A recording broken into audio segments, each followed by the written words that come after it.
Ассалаумағалейкум достар, каналыма лайк басып тіркеліп отырыңыздар. Бүгін сіздермен дәмді әрі жұмсақ болып шығатын американский панкейки жасайтын боламыз. Видеода көріп тұрғандарыңыздай өте жұмсақ болып шығады.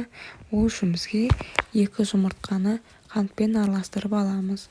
Оған венчик немесе миксердің көмегімен араластырсаңыздар болады. Үстінен жылы сүтімізді аз-аздан қосып отырып араластырамыз. Қанты ерігенше жақсылап араластырамыз. Және үстінен 3 ас қасық сұйық майымызды құйып, тағы да жақсылап араластырамыз.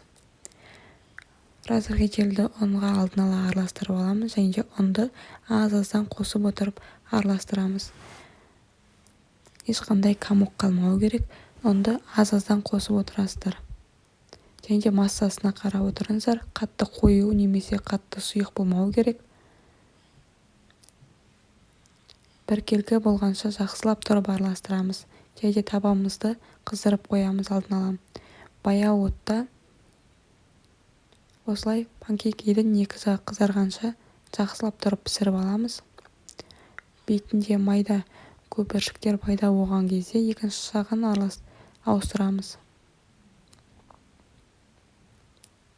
Осылай панкейкиларымызды барлығын пісіріп шығамыз.